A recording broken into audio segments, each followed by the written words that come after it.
Andy Borans, a longtime leader of the AEPi fraternity, thank you so much for taking the time to join us. We really appreciate it. It is a frightening time right now for Jews on college campuses across America. Can you kind of give us a lay of the land right now as it stands? Oh, AEPi is on 190 campuses across the world, and I have never seen it like this. I mean, when I went to college at Florida State in the 70s, it was almost a cordial standoff. It was signs were from the river to the sea, and it was almost cordial.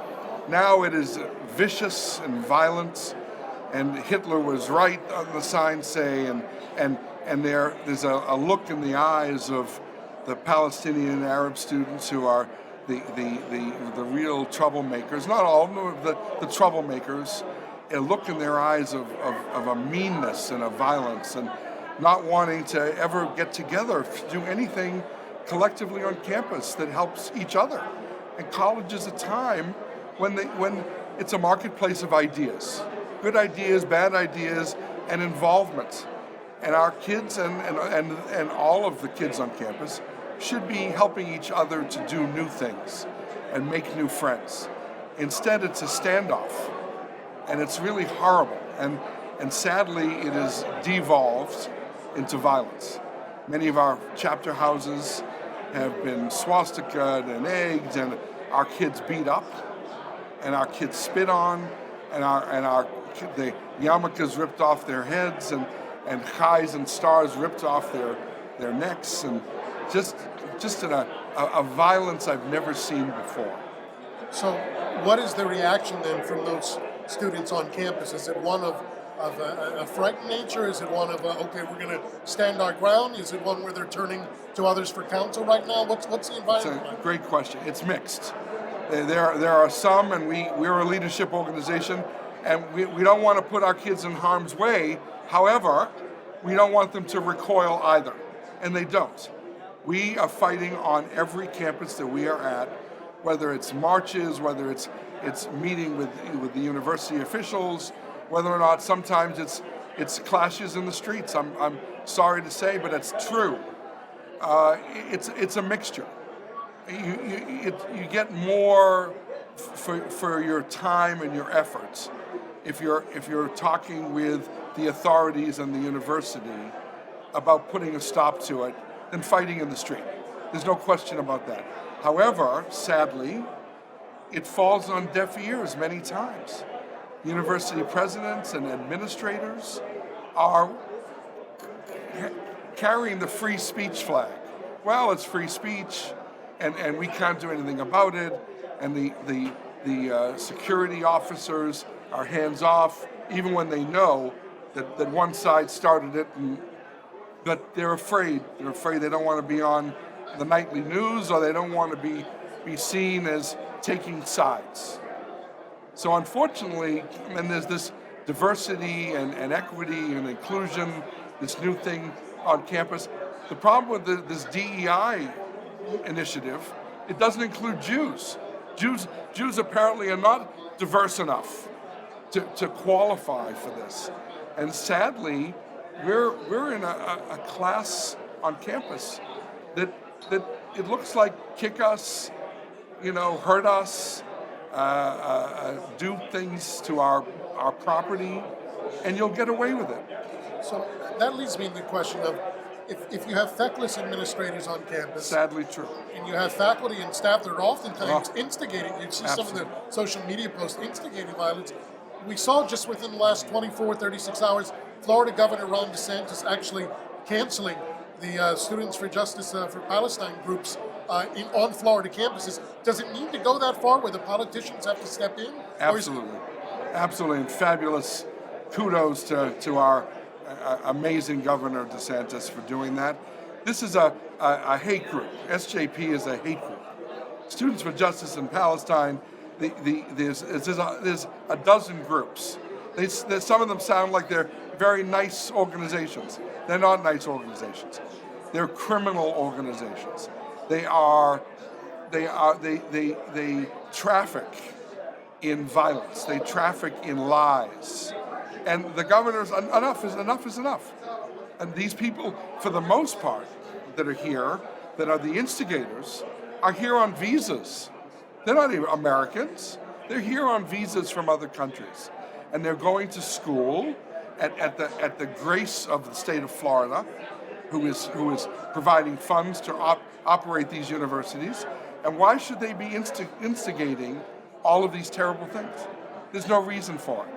We don't go to their countries and apply for visas to go to their colleges and instigate hate against their students.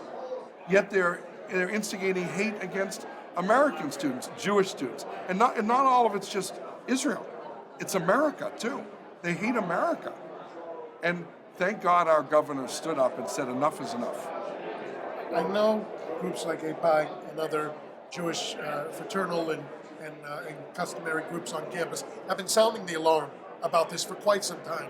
It's only now in the aftermath of the October 7th massacre that I think many, especially on the left, are starting to wake up to the fact that this has been bubbling under the surface for quite some time. Do you see this bringing about some sort of sea change in the attitudes of Jews on campus and the attitudes of the greater Jewish communal institutions? Well, I'll be blunt and honest with you. Please. One of our alumni, Leon Cooperman, was involved with as you know,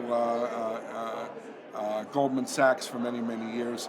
Just did an interview and he was completely honest. And I'll paraphrase exactly what he said. These kids on campus who are doing this have shit for brains. And he was a significant donor, and I'll tie this in, significant donor to Columbia. And now he says enough is enough. They're doing essentially what DeSantis is doing with his wallet. And you asked before about the university professors and the presidents, why are they so feckless? Because of the amount of money they are receiving from these Arab Emeritus and Arab countries and Arab kingdoms that are hosting these horrible issues on our campus. They are literally training their students to be little jihadists.